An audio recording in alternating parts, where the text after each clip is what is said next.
Alright, this is Chat UTD.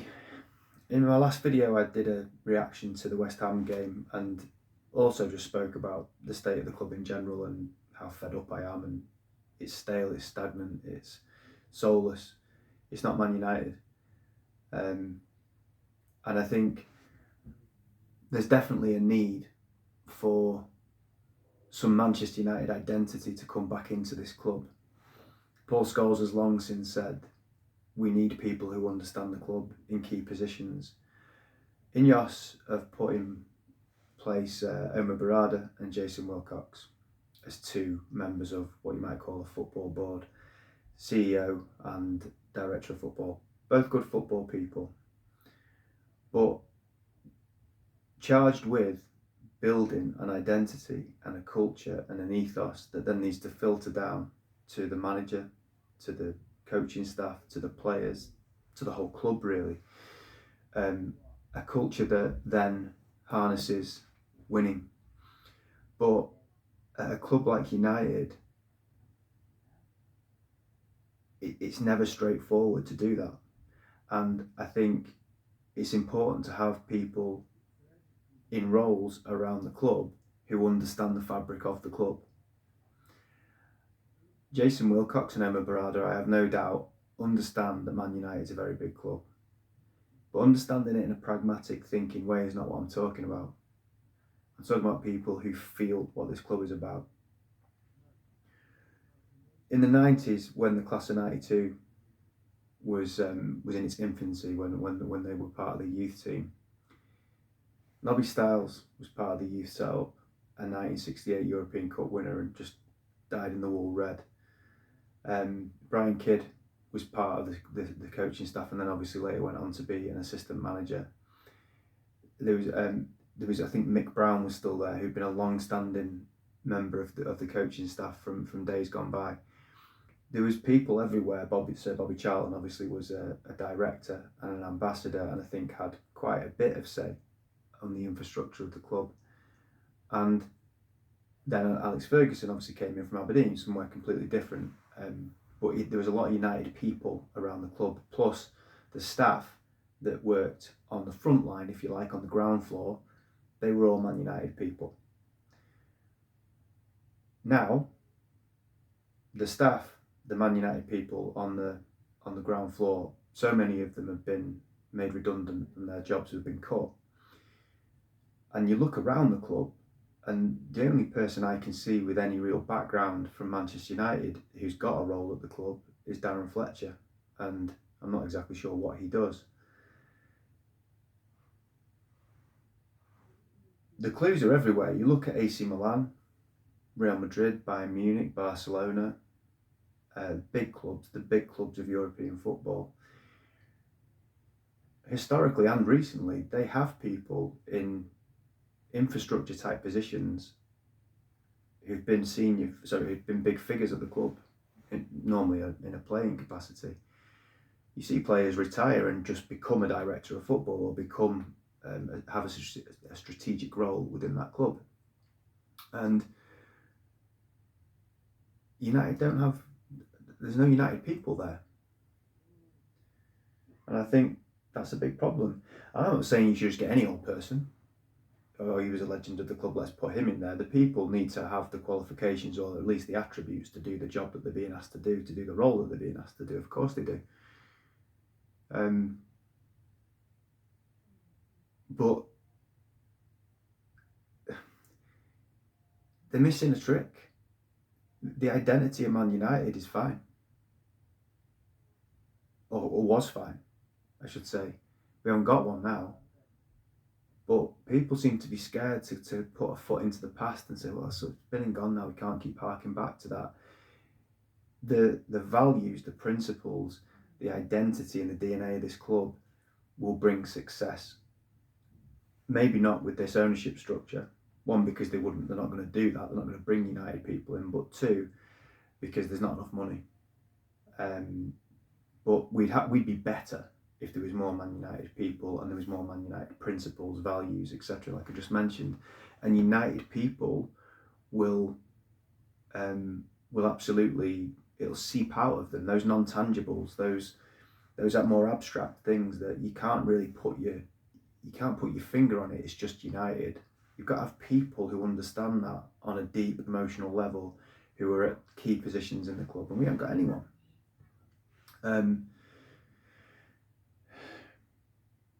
So in my last video, I sort of spoke about the club feeling like it's soulless, and I'm assuming. So sorry, there's a person who comments quite regularly on my videos.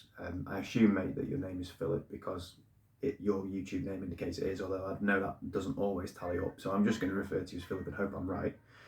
Philip, you said that you were fed up, and you said if you had your way, Amorim isn't particularly doing very well. That's an understatement. And you said you don't think it's really going anywhere, and for you would give it someone like Ryan Giggs with Nicky Butt and Paul Scholes assisting, and maybe get a little bit of that United feeling back. There was an article last week actually saying that that was Ferguson's vision when he retired. He handpicked Moyes, but beyond that, his vision was that when Giggs retired, Giggs would become United's manager, and people like Scholesy and Nicky Butt would be involved as well. And that almost like the boot room really that Liverpool had in the 80s, where it was proper, for them it would be Liverpool, but for us it'd be United people who understand the fabric of the club, who've been legends at the club, who then take it on and are able to steer it in the right direction. Now that never happened. Obviously Giggs had 4 games when David Moyes got sacked, and Nicky Butt and Paul Scholes were involved then. The season after that, he was the assistant manager to Louis van Gaal. He was the assistant manager to Louis van Gaal for 2 seasons. In Van Gaal's second season, around Christmas time, I thought he should have been sacked, and I think Giggs should have got it for the remainder of that season. They didn't do that. Van Gaal stayed and won the FA Cup, but then got sacked. There was talk then that Giggs could be his successor, but they went for a proven winner in Mourinho, and then I think Giggs got the Wales job, and all the stuff with his private life came to light, and it's never even been mentioned again since. Giggs is pretty much in the wilderness in terms of coaching and managing at the moment, and all you ever really see him on, I see him on the Webby and O'Neill channel sometimes, here or there. He does TV interviews, but he's pretty low profile now, so I don't know if that's really been and gone for him in terms of that particular individual doing that role, and whether he does have the attributes to do it. I would doubt that, if I'm honest with you. But I definitely think there's something in having a United person, as I said, in United people in roles in and around the club, and maybe even in the managerial role. I'm going to come to that now. This is all massively hypothetical, but Amorim, I don't think is close to the sack at all. We could argue he should be, but I don't think he is. Then again, I didn't think Ten Hag was, and he got sacked. But if you were going to go in a different direction, I looked at the favourites for the job. So Glasner is the favourite 7-2. Gareth Southgate's 5-1. Pochettino's 15-2, and Unai Emery's 9-1. I think Solskjaer was something like 16-1. I've spoken about Glasner before. Southgate being the second favourite. Southgate isn't doing the United job. If anyone gets the chance to watch it, I'd recommend it actually. He was on the High Performance podcast a week or so ago, and I thought he came across really well actually. But he said one of the reasons he left the England job was that he could read the room. He knew there was a tide of people who didn't want him doing that job, and he mentioned that he knows that sometimes managers take roles where fans don't really even want them, and already you're trying to push the rock up the hill kind of thing, and you're on a loser from day one. He said that in that interview. So he knows, he's a smart guy, he knows that will be him if he comes to United. He knows it would be a hugely unpopular appointment. There would be massive issues amongst the fan base around that appointment, and he would be pushing the rock up the hill. So he's not going to do it. So he can be 5-1 because it's a lazy assumption maybe that United might want him and he's available, and it's a rumour that's been there for a while. Southgate isn't taking the United job. It's not happening. So he's 5-1 second favourite. Pochettino again. God, how long has he been linked to United? Nearly 10 years. It's nearly 10 years since the first time he was linked to the United manager job. and he manages the USA, who are in the World Cup in 2026. So that's not happening. Emery has done a brilliant job at Villa, and it's not a flash in the pan because he's doing it again this season when they've got European football to contend with, and he's still doing really well. He's got them in the Champions League. He's absolutely transformed them.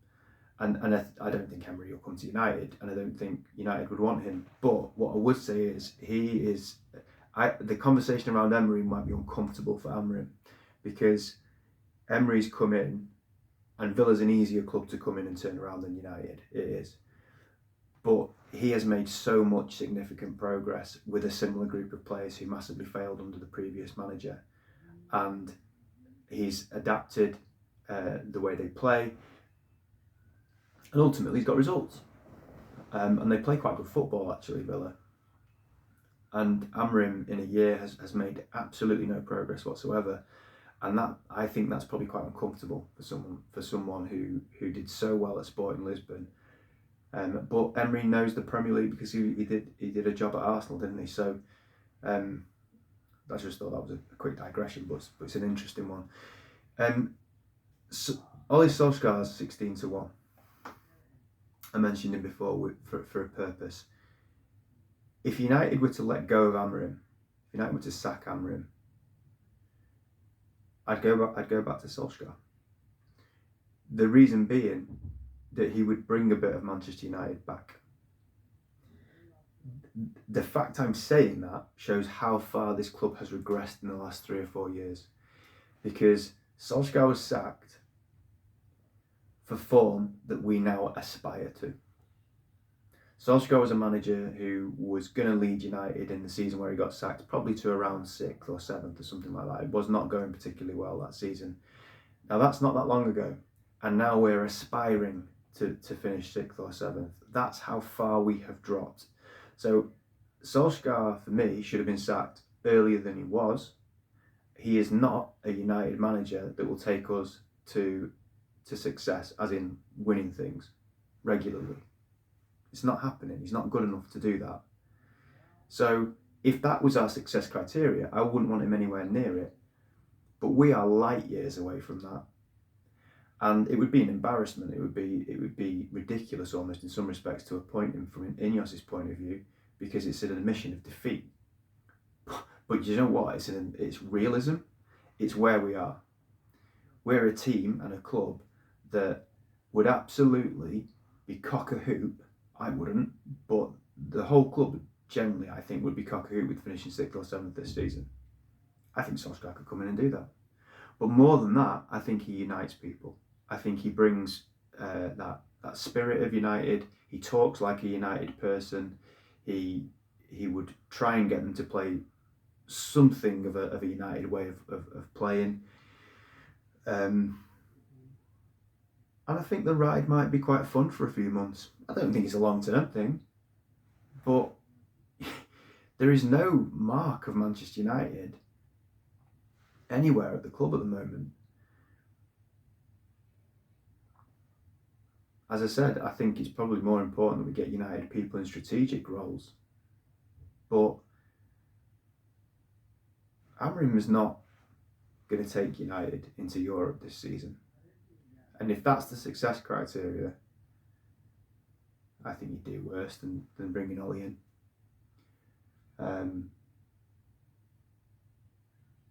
Ineos don't have a long-term plan. They don't.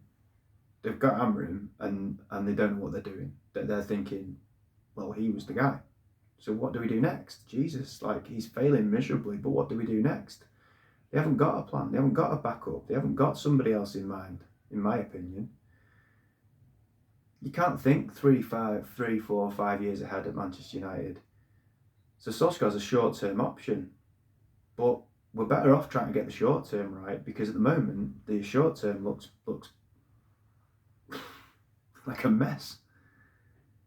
So you may as well bring someone in who might bring something of a short-term impact, because you have to start somewhere with some progression, some decent football, some hope that you're moving in some kind of direction of positivity. Because at the moment, I said before about Southgate saying it's like moving the rock up the hill, and United are trying to move a boulder up a hill.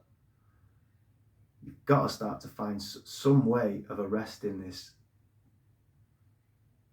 horrendous momentum that's going in the wrong direction as a club, not just on the pitch, as a club. And I don't agree with just sacking managers. I don't think it's the right thing to do. No, I don't. But then, two things. One, that there is a limit. There is a limit to what a manager should be allowed to almost get away with, if you like, for want of a better expression. You can't be having the form that Amorim's had to this point and go, well, all right then, yeah, let's just stick with it. It's as bad as it could be. It's absolutely horrendous. There is no imprint of his style of football. He's got all week with them every week, and we are seeing absolutely no difference whatsoever. He hasn't got all the players he needs. No, he hasn't, but he's never going to have that at United. So you've got to deal with the cards you've been dealt. He misuses players. He doesn't give players a chance that probably need a chance, and we'll come back to Mainoo in a minute. It's been absolutely woeful from him to this point. But the other thing about sacking managers is the big change that needs to happen at this club is the Glazers need to leave and Ineos need to leave. But that's not going to happen. So then you think, well, what can we change then? It's not the change we need. We don't just keep changing managers. But if you change a manager who's, like I said, 0.1 stands, he's done as badly as he could do, there is a legitimate reason to sack him. But if you make that change, it could have some impact. Ultimately, like I've said before, under this ownership structure, we will finish between 6th and 16th, year on year on year on year on year. That's it. So a new manager comes in, it's not necessarily going to be that he goes through that ceiling, because I don't think he will, whoever that is. But it might be more entertaining, or it might have something of a, if it was Solskjaer, a United way about it. It might be more enjoyable to watch. It might be more enjoyable to be a part of, because this is absolutely dire. It's not the change we need, but it's a change we can make. And it's a change they might make. They're not going to sack Jason Wilcox. They're not going to change Omar Barada. The Glazers are not going to say, Ineos aren't doing a very good job, are they? Someone needs to buy them out, and the Glazers aren't going to leave. So all those changes that need to be made are not going to be made. So what can we change? They can't change the playing squad to the degree that it needs to be changed, because they haven't got, it comes back to what we've been talking about, they haven't got the people to do it. They haven't got the experts in the room to do it. Ineos have no pedigree, like I said before, of being successful in football. All this I heard a summer or so ago, give Ten Hag time under a proper structure. What, this is a proper structure, is it? Not yielding very good results, is it? February 2024, Jim Ratcliffe said we'll be competitive again, proper competitive, right at the top again in 2 or 3 years. Well, that's nearly 2 years ago. And we are in fact, we've regressed. I was going to say we're no closer to it. We've regressed. It's just fact. That's what's happened. I do want to talk about Mainoo, because I think it's symbolic of other issues that we've got. That I've talked about in this video. That again, that Man United DNA, that Man United identity. Full disclosure, I don't think Mainoo is all that. I don't think he is as good as people make him out to be. I think he's a young lad with decent potential, who could go one way or another. But I've certainly seen enough to say he's got potential. And you're not asking him to break into a team that's winning titles. You're asking him to break into a team who are very, very inconsistent, if I'm being kind. And where one of the biggest issues on the pitch is the midfield, which is the position he plays in. Will Mainoo come in and make everything all right? No, he won't. But is it worth him getting more minutes? Is it worth him having a chance? I feel like he's being almost systematically destroyed by Amorim. And as I say, I'm not a huge fan of Mainoo, but the lad deserves a chance. Now, I don't see him in training. I don't know what his attitude's like. But like I've come back to with Ugarte before, if it's so bad, sell him. Don't loan him in January, sell him. if it's that bad, and get someone else in. But keeping a player who at least gets the fans a little bit excited and then never playing him is a strange call on Amorim's behalf. It's in particular when the ones that are in the team are not doing very well at all. It's weird. It's weird. And I mentioned it before, I would be massively tempted to bring in the likes of, I mean, the problem is with Jack Fletcher is he plays in a position that we're well stocked in. But I'd be massively tempted to bring Chido Obi back into the fold again, at least in the squad, in the absence of Seshko, who's been injured. I'd be massively interested in seeing more of Aidan Heaven, for example, who's not a youth product from United. He was at Arsenal, but we bought him in and he's as a young player last season, and he made a really promising start to his career at United. I'd like to see Shea Lacey given some time on the pitch, because that's the identity of the club. And I always go back to it. In the 80s, people talk about the class of 92. Fergie fledglings were Daniel Graham and Tony Gill. There was a lad that played on the wing and his second name sounded like marijuana, and he was a player that was quite exciting for a period of time. Obviously, young Lee Sharp, we bought in from Torquay. There's loads of people I'm forgetting, I'm sure. Russell Beersmore, someone else I spoke about, Mark Robbins. You know, it was a sprinkling of youngsters in a period that again felt very stale and felt very stagnant, and it gave the United fans something that they could hook onto. So this team is not doing very well. Our team now is not doing very well at all. It doesn't look like it's got an identity. It doesn't look like there's any footballing principles that it sticks to or tries to adhere to. It certainly doesn't look like a Man United team. So I think you can do a lot worse than throw a couple of younger players in and start giving them some minutes. Don't go overboard with it, because you can destroy a group of youngsters putting them into a team that's not very good. But give them some time on the pitch. And Mainu is an academy product who is quite experienced. He's played in a European Championship final for England. So I've not mentioned it to this point because, as I said, I'm not one of those that thinks Mainu's the next big thing. But I think when it's been as bad as it has been in the midfield, it's got to be worth a discussion.